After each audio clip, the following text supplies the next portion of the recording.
Good evening, ladies and gentlemen. For tonight's entertainment, we will be discussing the intricacies of the prefrontal lobotomy. To demonstrate its effectiveness, we shall use a live subject.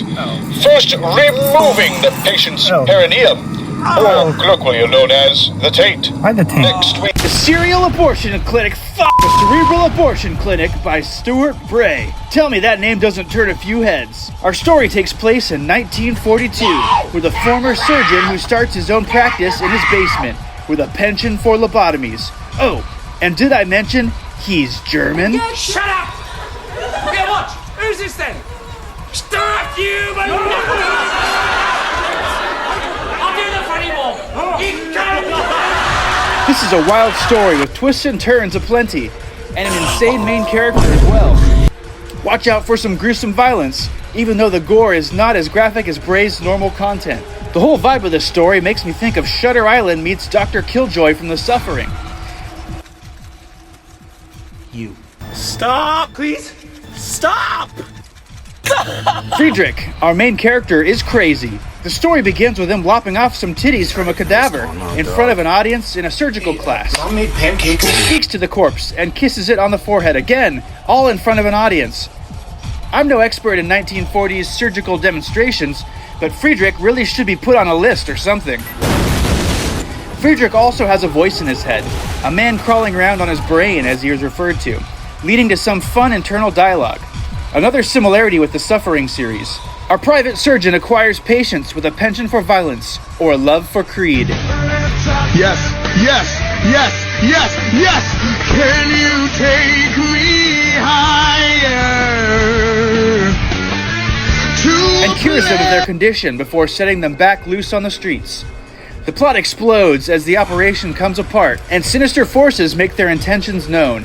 It's a great story, short, and I actually read it twice, noticing strange little things on my second pass that I didn't see before. I have not a whole lot of negatives, folks, but here's a few. There does seem to be quite a bit of errors in the story.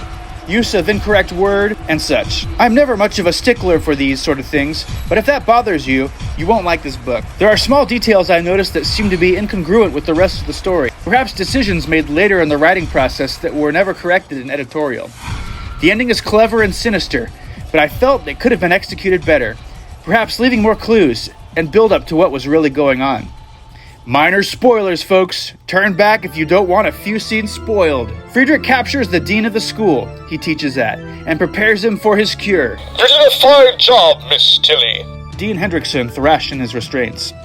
So, you brought me down here to kill me. Is that what you're planning, Friedrich? I smirked before pressing down on Dean's forehead with my left hand. I fastened the final strap to keep Dean Hendrickson as still as possible. Kill you, Norris. Oh, you have me all wrong. You see, I am no killer. I've never killed anyone, not even a single lost patient on the operating table.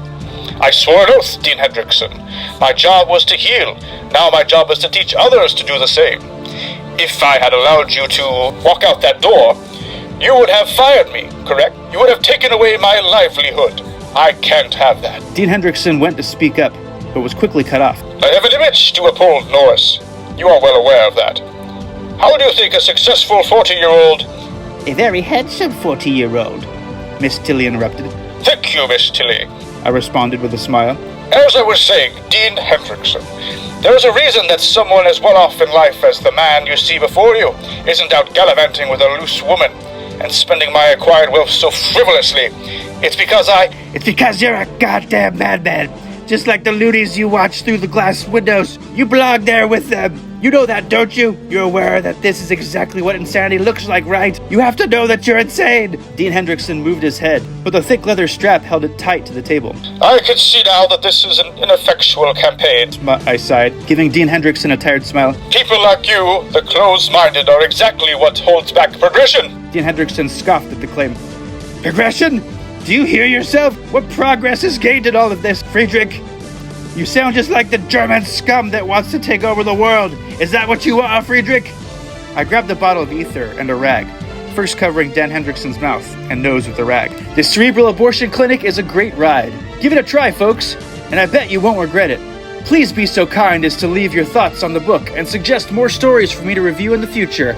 Until next time. The perineum can be That's not the difficult to taint. remove No. at times. Sir, you're missing the requiring taint. multiple strikes. That's not the taint. You're missing the Multiple taint. well-placed strikes. You're missing the taint. To remove the You're missing taint. the taint.